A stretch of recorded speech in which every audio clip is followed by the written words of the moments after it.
All right, I think we are live now.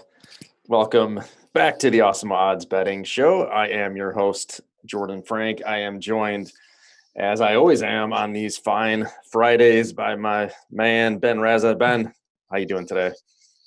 I'm all right. Happy Friday, everyone. It's first time in a long time where we don't have football tomorrow or Sunday. Little bye week, I guess you could call it. So that's a little different, but I think we have a lot of things that people may not know are going on when you talk about what's going on with tennis, with a lot of March Madness coming up faster than you would think. It's almost February, so it's not for lack of things going on. Well, I thought this whole show was on the Pro Bowl. That's all I was ready to Oh, talk about. yep. That's behind the paywall. I know. XFL preview, Pro Bowl preview. There we go. Um, I did see Jarvis Landry catching dodgeballs yesterday. Many of them.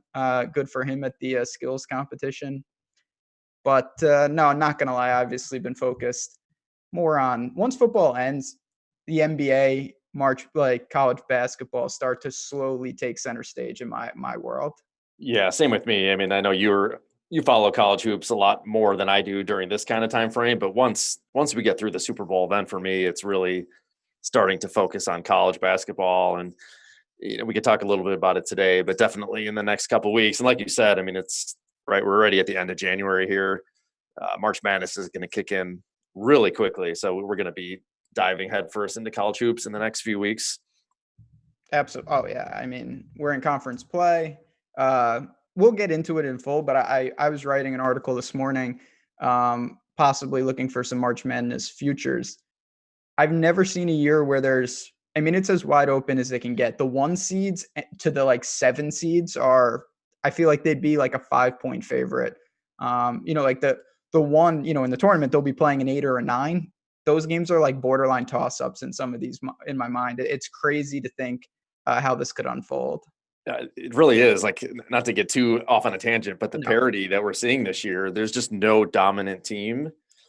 And like, really, I mean, there's a few dominant players, and that's kind of more like the public wants to know about the dominant players and who's going to be the top picks. But when you're breaking down some of these games, I mean, just the Big Ten, for example, you could go 10, 12 deep of pretty legitimate teams that all might actually make the tournament. So like the spreads have been all tight. Like there's definitely opportunities for us to take advantage of just because there is so much parity. Like you can find good spots. Yeah, absolutely. You can find some good stuff. It's more to me just prioritizing the teams with the seeding, not, there's just clusters of 5, 10 teams that are have shown signs, they've shown flashes.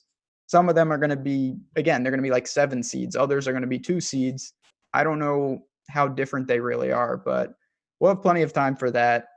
Last year's March Madness was great and frustrating at the same time. You'll hear me rant many times about that in the next couple months. We've got the For Super sure. Bowl. We're going to have, I know Chad was just asking, we're going to have some in-depth shows on props, in-depth shows on everything Super Bowl. We'll get into some of it today. Just first thoughts. I guess if you want to recap, uh, there was some shameful things that went on in my life last week. Nothing went right in the football world, but we can really take it anywhere you want. Yeah, we'll talk about last week a little bit here. And like you said, today I think is going to be more big picture, maybe a few Definitely. props we're looking at early on. But the schedule, as you mentioned, I think is a little bit in flux. We're definitely going to have some announcements as to what we're going to do, both on the DFS side and from a betting perspective. But from a betting perspective, we're definitely going to have more content than we usually do. We're going to do a show dedicated to props. We might be doing some kind of surprise, bigger show, which we will announce hopefully very soon, but can't really say more than that at this point. So definitely stay tuned. We're hoping to really blow it up here for the Super Bowl. Obviously, you have a lot of casual fans watching the game, people wanting to bet. Maybe they want to bet some of the more entertainment type props. We'll talk about that next week. We'll get into a lot more props because that truly is the best time of the year, I think, for just the casual better, right? Like it's the Super Bowl, everybody's watching. Before we dig too deep, I do want to just give a quick shout to our presenting sponsor, who is EV Analytics. Make sure to check them out when you're looking for all your betting needs, stats, data. They have it all there.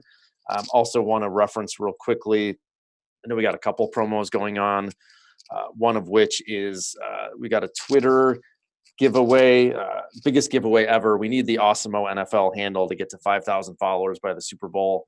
So make sure to follow the main account and also the Awesemo NFL account. Is there anything else, Ben? What else am I missing? We got to get through all these announcements and then we can dive in.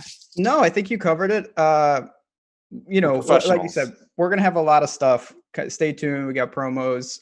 It's going to be a really exciting week. I know the Super Bowl, now that Showdown is fully entrenched, I mean, this is as big of NFL week as we get. We're going to have a ton on the betting side, a ton on the DFS side, and plenty of content. So stay tuned to that. Follow the Twitters. Follow us, as I always say, the caveat. But yeah, we got that. And today is going to be, we're going to touch on a lot of things because the Farmers is going on.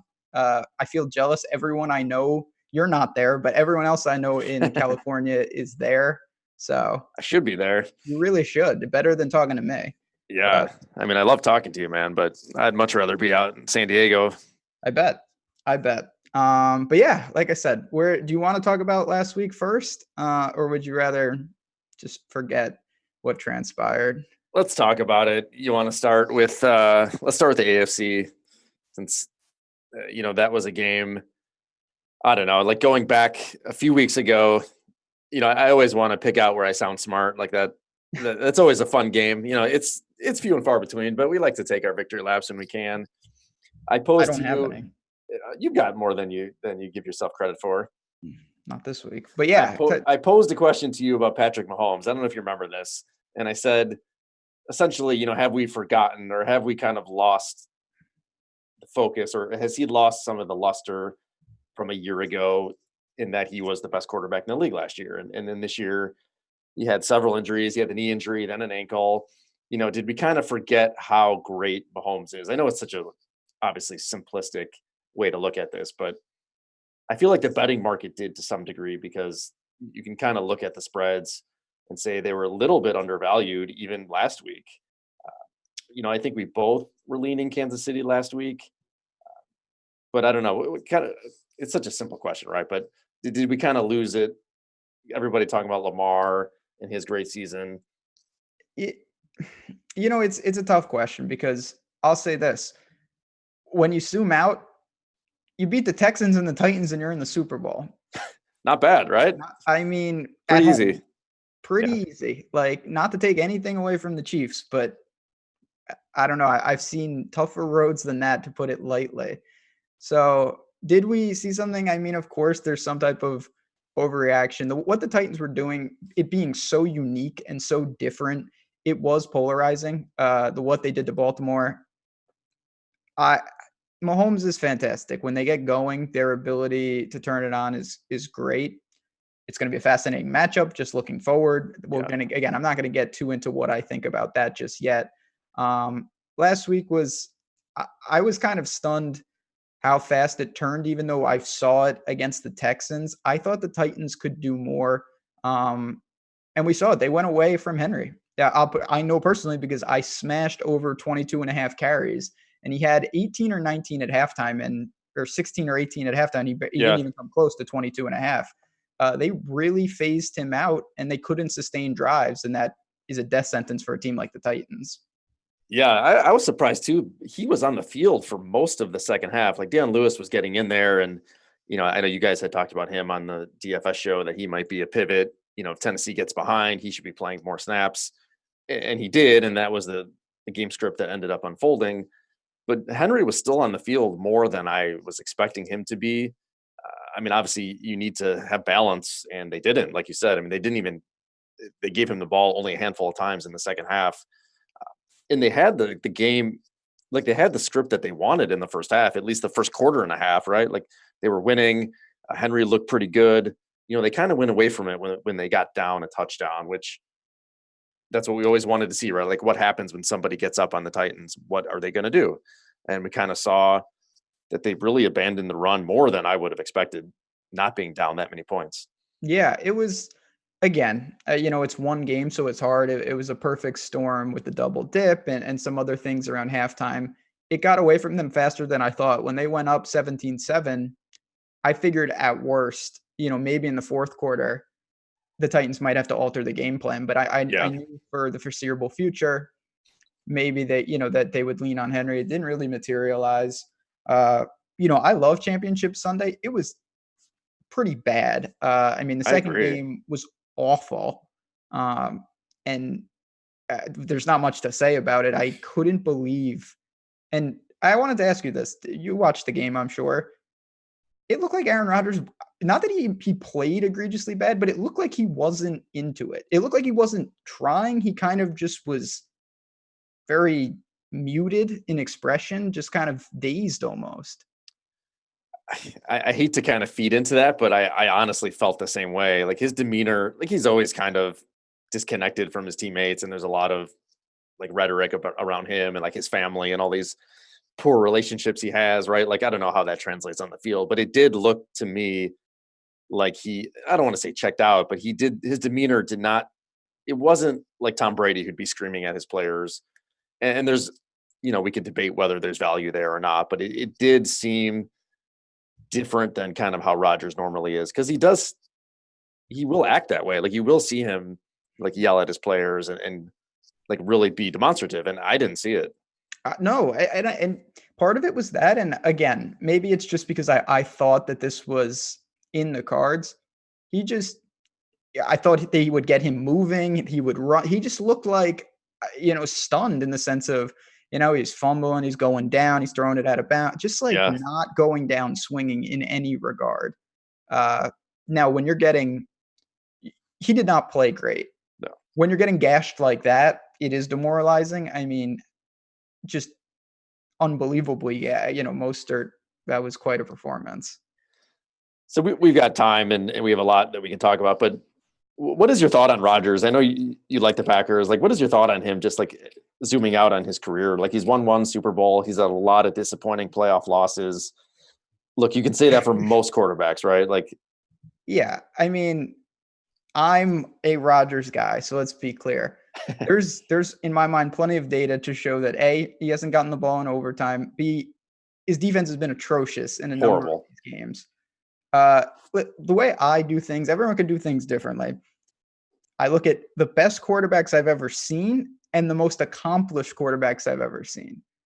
To me, Rodgers is towards the top, maybe the top of just, I've never seen a guy, Mahomes does similar things. He throws the ball like a laser. He does things that I don't see other quarterbacks doing. Obviously, you have guys like Tom Brady and Jimmy G going for his third Super Bowl. Here we go. Three rings. Yeah, 3 rings for Jimmy G. What does that mean? Literally nothing. Uh, but accomplishment, Yeah. it's impressive. So yeah, I mean, Rodgers, his ability to not turn the ball over. I mean, his TD to INT ratio is the best ever. All time. Now it is changing. Like every quarterback now, if you're not like 5-1 in a year, it's like garbage. But his abilities to do that are next to none, almost, in my opinion. So we'll see what he has left. I'm interested to see how many more years. Is the window closed for them? I don't really know, to be honest.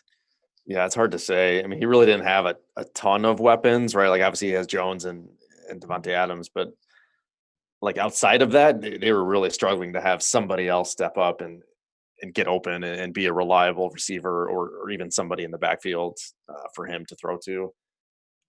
We just got a question, and we can do this today because again, I got some golf takes and whatnot.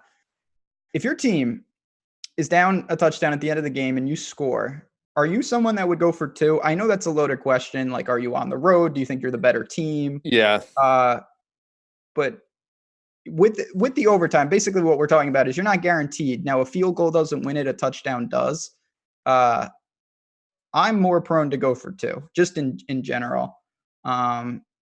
But yeah, I mean, Rodgers obviously with the Packers, time and time again, they lose the coin toss, they lose the game, and he's standing on the sidelines. yeah. At least I guess the rule change with overtime makes that a little bit more palatable. Like you probably will get the ball back, right? Like, but I don't know. It is such a loaded question, right? Like you just need to know so many variables. For me to answer that in a vacuum is hard. Yeah, it's tough though, because I never thought about this, and then we can move on.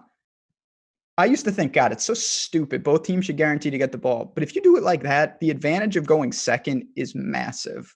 Yeah, Like if you know you're going to get the ball no matter what, that is like college overtime on steroids. Because it's the agreed. whole field. That's really tough. Yeah, no, I totally agree with you. Yeah, I mean, we talked about it a little bit last week. Like, there's so many instances where the Packers either gave up a ton of points, like defense just couldn't keep them in the game, which I don't think is what really happened last week. Or, like you said, a couple overtime games where Rodgers just doesn't touch the ball. Like, it seems like not even variance, but just seems like some bad, not luck, but just some bad scenarios for Rodgers over the years, right? Like, it's hard to really, criticize him too much. I know you don't want to, but we don't have to go into it. I mean, listen, this it's fitting that we're talking about this on Eli's retirement. Amen. Like Yeah. Whew. variance matters. I was at UMass for one of those. Uh, I mean, his whole career is defined on, I think, incredibly lucky wins. Now, it's great. I've never rooted harder for something in my entire life. But, and then on the flip side, Brady's a couple field goals away from being a guy who got to the Super Bowl a lot, with a boatload of losses in that game. What can, and he also could have, I mean, if he won both Giants ones, he'd have Yeah. an ungodly record. Yeah. Yeah. No question. High variance. Yes. Very high variance. So kind of pivoting then, or kind of taking the Rodgers question, how much of that do you think is coaching, and is Kyle Shanahan and that entire staff just leaps and bounds above everybody else? I mean, they really, from a play calling perspective and on the defensive side, it seems like they are incredible. Have a huge advantage. I don't want to get too philosophical on the show today, but I will Do say it. I was talking to someone yesterday.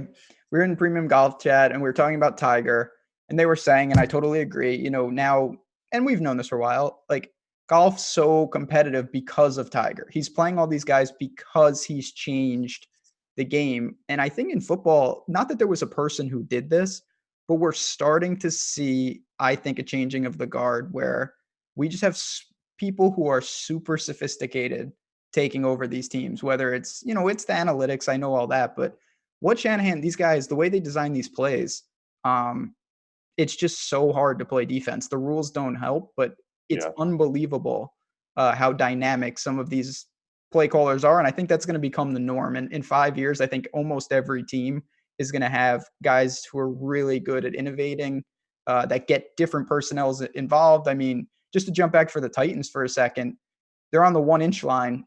I'm like, oh, beautiful. Henry's going to score. They throw it to that lineman. I mean, that play call can't be stopped. It really can't. Yeah. If you're smart enough to design something like that, when you're selling out, just the innovation that these teams are starting to do is massive. And even on a betting side, you can start taking that to your advantage in spots. Call me crazy. I'm going to say something here. You might think it's crazy. I think you could honestly point to, there's a few people, but I think Andy Reid is one of the innovators that you could point to who really changed the nature of play calling and aggression. And he gets such a bad rap, and most of it deserved, but it's not for these kind of issues, right? Like, as a play caller, I think he's a genius, and he's had to change the way that team schemes like many times. Obviously, he's been at different teams and had to scheme for different types of players. But I think you could draw like a through line between Andy Reid and kind of the evolution of the NFL into what we see now. I mean, maybe not specifically analytics, but more like the opening up the offense and really getting into like this new version of like a West Coast offense. I don't. The timing issues, right? Like he has a ton of red flags, but pure play calling, Andy Reid, I think, is a genius. Yeah, I mean, listen, Andy Reid, he has serious issues, but there are also spots where he is a genius with what he does. And there's a lot of guys. For me, I come at it from a college football perspective. There's some carryover. The quarterbacks now are so dynamic that you can open up the offense. And B, we've seen a lot of these guys take some things from college and translate it. Yeah. I'm not saying everybody's going to go Baltimore style, but just, nowadays, and one of the keys to the playoff season, I think this is something we have to keep in our back pocket. The number of QB rushing yard props that went over is massive because almost every one of these quarterbacks can move. Like, nobody is standing back there and is going to give you a 0 in rushing. Josh Allen, Mahomes, all these guys, they're not Lamar Jackson, but they're giving you 30, 40 yards on 10 attempts in these playoff games. Yeah, you mentioned something there that makes me think of definitely something I want to put a pin in for next year is betting a lot of these futures. Did you see the stat? And I can't remember what the exact number was, but for quarterback yards thrown, it was something like either 2/3 or higher, maybe it's even like 75% went under. And a Hmm. lot of that is due to what injuries, right? Like that's a huge part of it. Like quarterbacks who get hurt just aren't going to get to their season totals. Again, total tangent, but just made me think of something I was looking at the other day on that kind of data. Uh, It's but you changing. mentioned right the rushing, right? Obviously, it changes the game. It really does. Like, and I think Russell Wilson, in a way, he's to the extreme in my mind. Like Yeah, his reluctance to run, and then he will when he needs to. But more and more guys are going to have that in their arsenal. Like we know Deshaun Watson; these guys can move. Again, Josh Allen, he's going to tone it down because he's going to get killed out there. But yeah. more and more, Stop lateraling the ball, please. like I see it from the college. Like Trevor Lawrence is coming in, Justin Herbert is coming in. These guys are not running quarterbacks, but they can move. They Yeah, have design runs in each and every game. Uh, it's going to be the norm in 5, 10 years. I can't imagine you just having a quarterback that can't move at all. yeah. I can't either. Like, there's not going to be anybody like a Brady or like Eli who are No, very successful quarterbacks who like they were shifty. They could definitely avoid rush, but they were not getting out of the pocket and moving very well. And it just it's doesn't work that well in today's NFL. no. I do want to ask you. Like I said, we don't need to spend a ton of time on the game, but do you think that people are going to recency bias Jimmy G in terms of his props? I mean, he Yes. threw the ball 8 times. Yes. Uh, Hard yes. yeah, and like, I'm guilty of it too. Before we went on the show, I was looking at some of the props for him. And naturally, in my mind, I'm like, oh, his like passing attempts will be like, you know, like 20. 16. Yeah. And it's like, and then of course I see it, it's 29 and a half. Uh, which Yep. is obviously conceptually where it should be. I just my thoughts were, oh my God, how could he? That's 5 times as basically as much, 4 times as much as he threw last week. You Uh, highlighted the one prop that really, I mean, I definitely was leaning that way to begin with, but I saw that specific prop is juiced more on the over, which I thought was really interesting. So you have to bet more to wager on the over of 29 and a half attempts. again, I don't want to overreact to like the game got out of hand. Um, but man, I do that was the one thing coming into these games is I think people are gonna take them so based off that, we know they want to run the ball, but Jimmy G in his I'm not a big fan, but when he needs to throw, he does certainly. Uh it's certainly game script dependent. I agree. If they can run it down their throat, they will. Chiefs, they did what they needed to do. Certainly Mahomes is going to bring a different dynamic in terms of what the other offense will provide, but I was interested to see those props just based off what was obviously a non-existent production line from him last week. Yeah. So just kind of looking, I guess, zooming a little bit more closely into the game, the line, so it hasn't really moved much. Right now, I see some ones and some 1.5. So the Chiefs are still favorites. It opened, I think, around -1, which I'm still seeing. I do see some -1.5s. We've had a trend lately, like the last 8 to 10 years or so, of having some very short Super Bowl spreads.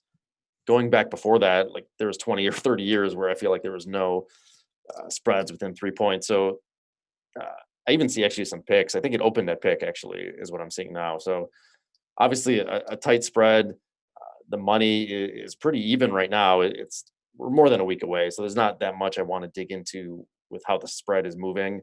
Certainly next week when we talk, I'm going to be really interested because the public obviously bets more on this game than any other game times like I don't know 100, 500. I don't know what the variable is, but it's something absurd. Yeah, So the everybody gets markets, this. there's a lot of small bets, but those bets do add up, and it's interesting to see how the money gets wagered on the game, right? Like a lot of people certainly want to bet the favorites, the casual players. But again, both teams played well last week. Like, do you think there's going to be any overreaction just based on performance last week? No, not so this is for a lot of reasons, I think, things cancel out. Like, you have the Niners, people know them, but people know the Chiefs. This isn't like, they're playing the Jaguars, uh, Titans. the Titans, exactly. Like, you have a very competitive spread. You have Mahomes, but you have the Niners who are the Niners. Like, I do think that that's gonna draw in casuals on both sides. I'm not a, I will say I'm not going to get into what I'm doing with the game. That I'll save that for next week. But I have more interest in this game than I normally do. The Super Bowl, it's always fun. I definitely will have props each and every year, but I haven't bet certainly heavily on a Super Bowl in a very long time. And this game could present something like that, which is interesting and a little different, as you mentioned. It's funny, you and me differ in this regard, and that I've some of my biggest wagers I think I've ever made are on the Super Bowl, and that's mostly where I feel pretty confident in my side, and I'm against the public. The last time One, I had a big bet, and it's bizarre because I was pretty young, was when the Bucks just dominated the Raiders. That was did that you was have the the last Raiders? time. No, I still am a large. If I had a Rooting. team, I love the Bucks. Always have. John Lynch, my boy. Yeah. Shout out to him. But yeah, I lately I really haven't had. I mean, a lot of them again when the Patriots are in it, I can't bet because life hedges. But this is a game where the spread isn't too out of control, and there's some avenues that I might explore for sure. So you've been Yeah. betting like these Eagles, Patriots, Rams, Patriots, garbage. Rams. Well, last year, yeah, I was big on the Pats So for gross. sure. Uh, Traitor. the biggest, well, that the biggest bet I maybe I've ever made. This is just for more for fun, but was the first Giants Pats Super Bowl, the 18-0 Patriots fired on the Giants. Yeah, see, like I had my That's whole life. memorable for me. Obviously, I have a lot of losers that we can talk about too, but No, I had, like I said, that probably the biggest bet in my life was that game, and I had no money on it, but my soul was on it because mine if, too. yeah, I was in at UMass. The riot police were there. It was bad and so pure. But no, I mean, listen, there's all you have to identify, and we talk about this from DFS to betting. You don't have not everybody. And I had a comment. Someone tweeted me the other day about this show saying like, oh, it's all about gathering accounts. And it's like, yes, if you're trying to be a professional bettor, that's an aspect that you actually do have to explore. But for Yeah, most people, that's a non-issue, and it never will be an issue. Just like betting props. Like if you're trying to get on serious money, props is not going to work. You're going to get limited. There's a ton of problems with that. But if you're a very casual person, those are really fun and easy avenues. So you want to identify what kind of bettor you are, and then you can tailor the game. Betting the Super Bowl is a ton of fun. You definitely should. Does it have the biggest edge every year? In my opinion, no, it really yeah, doesn't. yeah, for sure. You bring up a ton of good points, right? Like it's knowing kind of what your goal is here. Like you Yeah. just want to have fun, be casual. Like that's great. Like that's what this is so easy. DFS, you have to put lineups together. Like that can be a little bit more daunting. But if you're talking about a showdown, or if you're talking about just betting the Super Bowl, it's pretty easy and fun and casual. And like anything, there's levels to it, right? Like if you want to start at a casual level and learn more, and that's where we like. I hope what we can do is try to educate people as to how to get a little bit more sophisticated, right? Like there's certain things you can do, definitely strategies that we can talk about, which we have, and we'll delve into more. But right, it's just kind of getting deeper into it as you evolve as a sports bettor, and Oh, like you for said, sure. getting more accounts and taking advantage of bonuses and shopping odds, like all that stuff is very important when you want to start, maximizing your edge here. Yeah, I mean, it's just a different that and DFS are very different. And again, we're not going to get into the intricacies, but when you have a spread, someone who knows nothing about sports can throw darts and pit, 50% basically. Yeah, In DFS, if you have no idea how it works, you have basically no chance. It's impossible. Whereas even if you don't know anything about anything, you don't even know what sport, if there's a spread, you're going to be able to hit 5 out of 10. And the rake will just eat you alive. You have no chance to ever win long term. It's literally impossible unless you're finding the edge, and that's little things can make the difference. So that's what we're trying to do. I will tease. We have some short form videos coming out that are going to talk a lot about these aspects. I know I've had a lot of messages from people because we have a sports betting channel. It's certainly more active, just asking questions that I think a lot of people want to know about, which are, types of bets and some really simple concepts that can fill in some of those gaps. So if you are watching the show and you're a little unfamiliar, stay tuned because we will have them coming out shortly.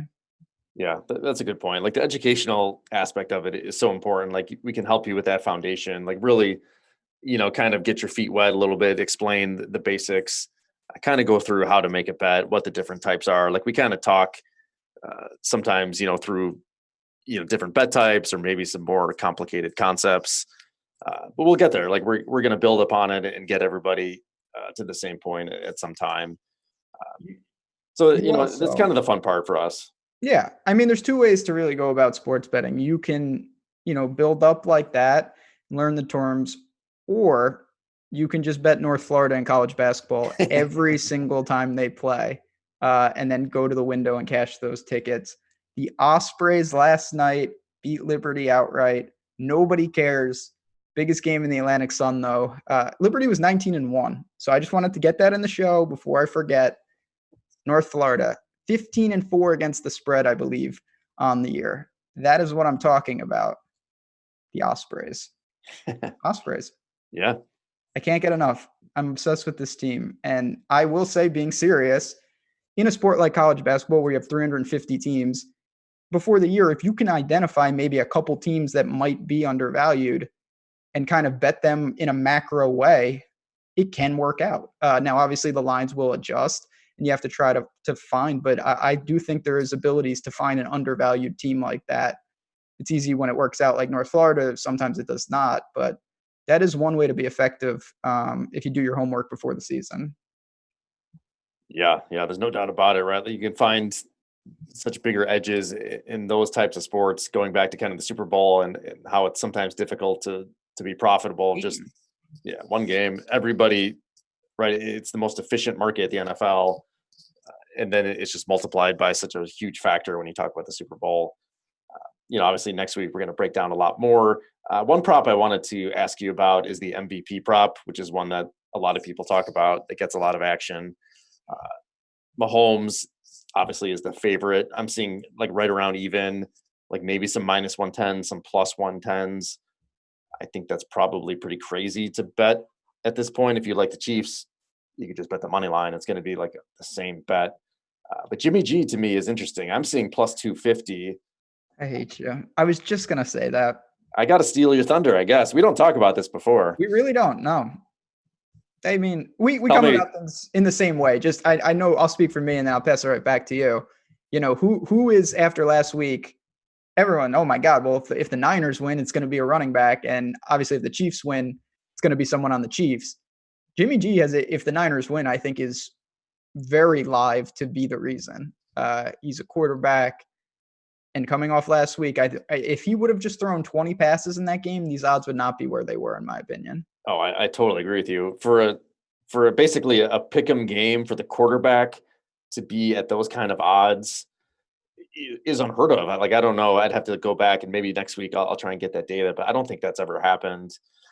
I know. So I was just pulling up the data. I think it's 10 out of the last 13 or 10 out of the last 14 MVPs were quarterbacks. Obviously, they're most likely to be the MVP of a game. There's some subjectivity there, but I have no. That's one bet that really stood out to me, and it seems like we're kind of on the same page there. Ooh, interesting. All right, this is what I'm talking about, chat. Small shot on Bosa. Damn. Ooh.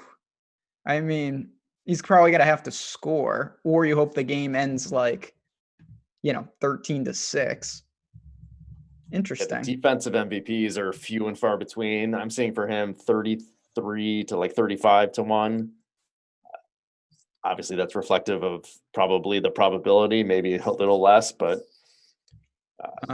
we got questions. Go ahead. Go ahead. No, please. I was just gonna say he is a guy, right? Like he's become. I think I don't know. Would you say he is the face of the defense, or would you say it's Steve Ford? No, I would say it's him. I think for a lot of reasons. One, that he has a brother, like Bosa. Yeah, I would say it's him.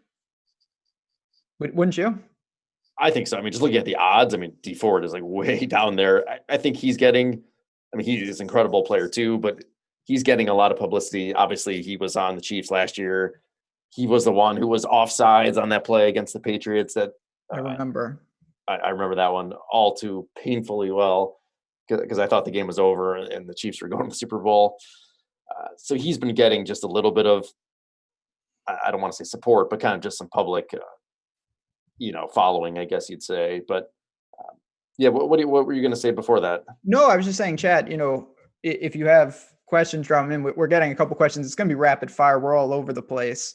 We'll hop right back to the MVP because I want to talk about it. But I had a question on just a random college basketball team. Thoughts on Loyola Chicago? I don't know if you mean for a specific game, Andrew, but they don't play till Sunday. In general, they're a pretty quality team. Really good. Effective field goal percentage is fourth in the country. Bad on the boards. Good defense. Just a solid team. I wouldn't be stunned to see them compete for the Missouri Valley. Big game against Northern Iowa, probably into Northern Iowa in the game. But just to go back to what we were just talking about with Super Bowl MVP, I just want to say this again because I couldn't agree with you more. If the Chiefs win the game, the chances in my mind that Mahomes isn't the MVP is not great, but you're not getting any you're not getting a significant value to do that, in my opinion. Like sometimes we've talked about it the other way, where like if he's 3-1, you're like, Oh wow, yeah, you're getting the Chiefs at basically plus 300. Here, you could just bet the Chiefs and you have it covered basically. yeah. If he had a bigger price, we've talked about that before, and basically you could say the same with Jimmy, right? Like it's the opposite. If you Opposite, think yep. the Niners are going to win, and you're kind of have this game script in mind that we're talking about, where it's not going to be like last week. They're not going to run the ball 40 times. He's going to throw more than 8, and he's going to have a pretty big game, right? Like you don't bet the plus 112 on the money line. You bet Jimmy at plus 250. Yeah. To me, the word and famous last words, you can save this clip. And I know our social media quotes maybe don't quote me on this, but to me, Raheem Mostert is by far the worst MVP bet. Uh, he's so Lock it up. There we go. he's so inflated from last week. I think there's, is he the favorite to even lead them in rushing? Honestly, with Yeah. Tevin Coleman probably back from I think he had a dislocated shoulder. I couldn't agree more with you. So Like hopefully they won't quote me on that, but talk about you said overvalued. it. Yeah, you said it, not me. I don't see that at all. Man, Tyrann Mathieu 100-1. Honey Badger season. Babies. Yeah, I mean, it's a weird game because you've got the weapons are on the Chiefs side in terms of big names, but they're Mahomes' weapons. So like Yeah. it's such a tough avenue for like Tyreek unless he scores on like a punt or a run. Even if he has 2 or 3 touchdowns, if Mahomes has 4 or 5, it's got to go to Mahomes. I agree. I mean, what does Kelsey have to do? Catch all like 4 touchdowns and have 250 yards, right? Like that's like the only scenario. Even then, it's probably like a toss up. Does he get it or does Mahomes get it? Absolutely. I mean, that's what I'm saying. To Yeah. me, Kelsey's even in a worse spot because Yeah. like he doesn't do much, if anything. Um, yeah, that's tough. I like stuff like that though, because I do think there's some logic, in your mind. Work through it. You can play those. You can get a bet that's via prop that's almost similar to a different bet with different odds. You know what I mean? Like we're talking about Mahomes versus the Chiefs winning, and you get slightly different numbers, and you can compare and see if there's enough room. That's an effective way to do things. Yeah. Yeah. I totally agree. It's one of the more fascinating props, I think, year after year. And it's a pretty simple one. And a lot of people are betting on it. So the lines do move. Like if you do want to bet Jimmy, that's one instance where I mean, I always say shop around, right? But like, especially with these kind of bets, you will see variance from plus 200 up to plus 275. Like that makes a difference. I would Big definitely difference. shop around if you're looking for MVP odds. Oh, no doubt. All of these things you need to shop with props. A lot of it changes. A lot of it moves really fast. Um, but you will say. So I have to bring up this prop because I teased it a little bit last week. I know we've talked about it offline lately. The shortest touchdown prop, it's always set at 1.5 yards. I was trying to find what it's going to be juiced towards the under. It's hit 6 straight games in the NFL playoffs. It's 8 out of 10 this year. Uh, it seems like this prop always cashes. Am I I know. crazy? No, you're not crazy. I don't. Every single time I don't understand. I always think, oh, well, you need pass interference. Then there's not pass interference, and it still goes It under. keeps happening. Uh, the way the Chiefs are, they're pretty explosive. The Niners are certainly tailor-made for a prop like this because they run the ball. I don't know. Depending on the juice. Now, the books know this. If it's shaded extremely, like if you're talking like minus 175 or something, there's no way that I'm betting the under, but we'll have to wait and see. I have seen it been cashing like everyone else. And Yep. yeah, it's something, that's for sure. I saw it on one of the sites. I want Well, to find it real quickly here yeah. to While get the you're talking updated. about that, I do want to, friend of the show, Ross, just asked, with how wide open college basketball is, do you have a favorite bet to win the championship? Two things. One, I'm in the process of writing I think it's a perfect time to look at some future bets. So I'm going to have an article posted in the next week or so. But I'll say this, a couple of teams that I have my eye on. One is Maryland, super experienced senior point guard, 1-4 on the road, undefeated everywhere else. Probably going to be like a 3 or a 4 seed, I think, if it started today. And I think they're completely live. I saw them about 25-1. The best team that I've personally seen is Gonzaga in my mind. I think they have everything that I really want. They're the best offense in the country, but I'm not going to be backing them. So I'll look to someone like Maryland, maybe if you want an extreme dark horse, extreme, because they could be like an 8 seed, Florida. They're starting to play better. They bombed Auburn, balanced team, slow tempo, deep, 4 guys averaging over 10 points a game. You're going to see them around 50-1. But again, there's certainly teams that are a lot safer than the Gators. So it's wide open, though, in my opinion. I'm not backing someone like Dayton or Baylor at this point. What do you, not that I want to place this wager, I don't think, but what do you think about Iowa? Like I've been seeing some buzz, I guess. I think they're around 100-1. I don't see it personally, but what do you think about Iowa? So the problem I have with a team like Iowa is their defense is noticeably worse than every other team within like a 50 team radius in my mind of how good they are. Now they have one of the best offenses around, but like historically you can't be that bad at defense. Yeah. Even looking at Ken Palm, which is a great resource, I'm looking, they have Iowa 85th in defense. Yikes. I'm scrolling and you don't see anyone else like above 45, 50. And those are the bad teams. Like most teams up top, 5th, 10th, 3rd, it's very hard to win like that for 6 straight games. But Agreed. 100-1 is not bad, though. 100-1's not bad, but No. I think you're throwing money away at some point with a lot of these like big long shots. Yeah, we'll see. Butler is interesting. I'm not sure I'm there. They're starting to fall back to earth, but maybe Oregon, as I always with the Ducks. A lot of teams. Check out that article, though. It will be posted next week. Yeah, I'm looking forward to that article. Like we said, like I'm slowly starting to get back into it. I was really curious about that Indiana game yesterday. Michigan going to Indiana. Michigan State going to Indiana. Yeah. Wanted to see what happened there. Indiana with the win. It's so much parity. Home court in college basketball Huge. is beyond important. In the Big Ten, basically, if you're at home, you win. So I don't read much into anything. We just saw Louisville go into Duke and win. Very impressive. They're certainly a live team to compete. But at times, every team that you're going to talk about has had multiple bad losses and multiple really impressive wins. And that's just the way it goes this year. Yeah, with all this parity, like the home court seems even more valuable. And like the Big Ten is just one example where even the worst team is constantly covering and normally winning at home. It seems like there's a big trend there that I want to dig into a little more. Yeah. Listen,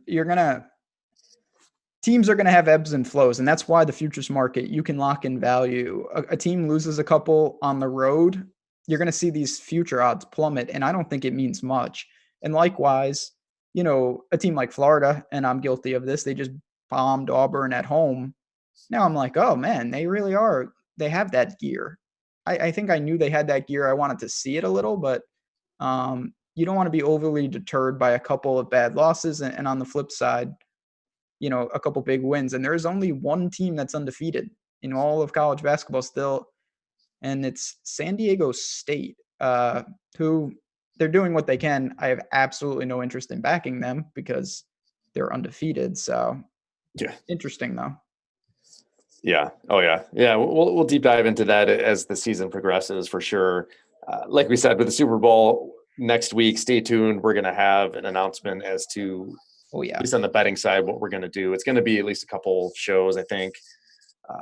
Obviously, diving deep into props, diving deep into the game. DFS. DFS for sure. We're going to have shows. Showdown slate is huge. I do want to talk real quickly about golf, obviously, since I have you here, Ben, one of our prominent golf experts. Talk to me about the Farmers. Like, are you looking at any futures at this point? I mean, the beauty of West Coast golf is like they're just teeing off, right? Round 2. They are. So we can still look at yesterday, right? Like, tell me about North versus South and kind of what Yeah. importance that has. So yeah, you bring up the point that needs to be made. So this is a 2-course rotational the first 2 days, and then they go to the South course for Saturday and Sunday. But the big difference, these courses are not even remotely equal. Played 3.5 shots different yesterday. So what you see is obviously the leaderboard is for the most part littered with guys who played the North course, the easier course.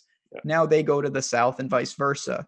So I think the natural logic for me is to maybe back someone that shot, say they shot around even on the South yesterday.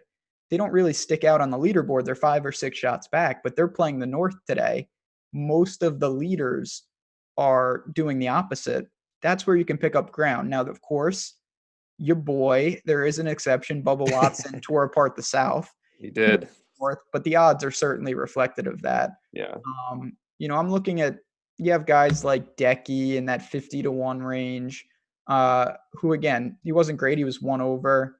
I don't mind that. If you think that he can go out and fire a 65 today, he will be right back in this tournament. And the opposite is for guys who shot 5 or 6 under on the North. Can they hold it together and just post an even par round today on the much harder course?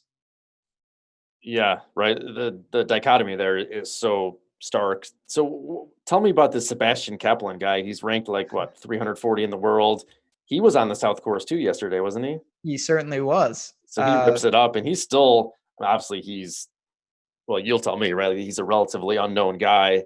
For him to be 30-1, obviously is Yeah, reflecting that. it certainly is. And listen, I'll just sum it up. I wanted to say something interesting. He gained 6 strokes putting in 1 round. That is Pretty good. Yeah, that's pretty Good. If you gain 6 strokes putting, you're going to have a day like that. He's not going to do that again. Maybe he hangs around, but I don't know what else to really read into that. I saw it. Yeah.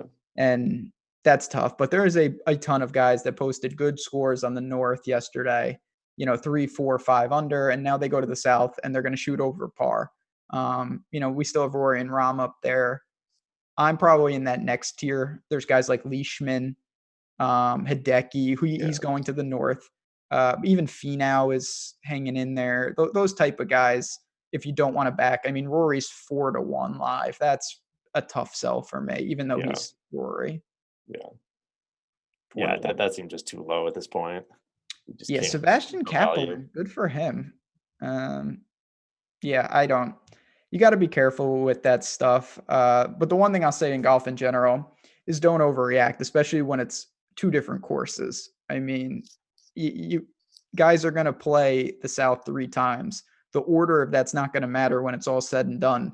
But conceptually right now, some guys haven't even begun their tough sledding and other guys have one of those rounds already done. The scores themselves don't tell that story. Yeah, really fascinating tournament, right? Like with the different course dynamic to it. And, really the golf season, you could say, is really just getting underway now with all the big names playing this weekend down in San Diego at Torrey Pines. obviously so much golf content on our site, and with you leading the charge there. So, make sure to read all of the content. You're doing betting and obviously DFS content in the golf space. So just a ton of golf content on the site. Oh yeah, I mean golf's great. If you, DFS, best DFS sport, can be profitable in the betting markets too, not just in the outrights, the head-to-heads. I have an article posted each and every week, Jason Roslin as well. So if you're a newcomer to that, we'll do it, and we got some new shows coming up that are gonna talk a lot about golf betting. So stay tuned. Yeah, no, that's a nice tease. I'm looking forward to hearing All more about about the that. teasers. All about the teasers. I can't believe I'm going to ask you this on this show because I know we're about to leave, and we could talk about this off air too. But did you watch Curb? I know you're a Curb guy. Oh yeah, I thought it was a phenomenal episode. Very good episode. Yeah, I like that.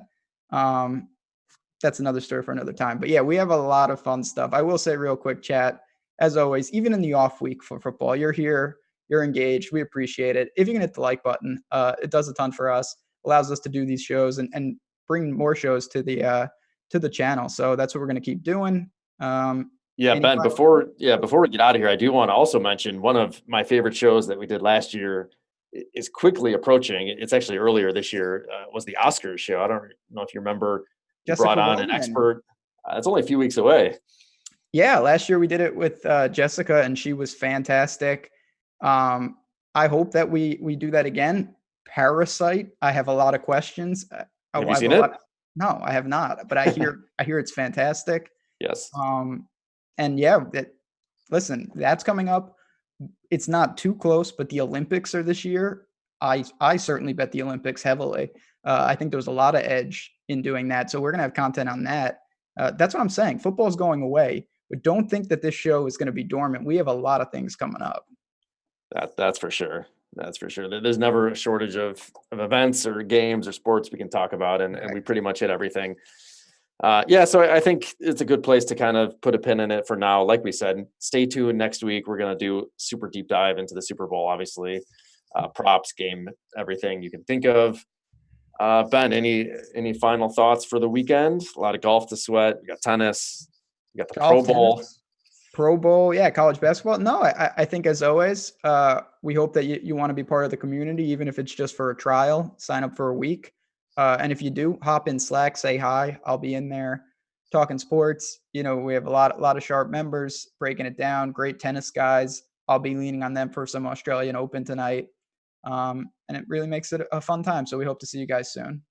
Yeah, for sure. Good luck, everybody, this weekend, and we'll see you next week.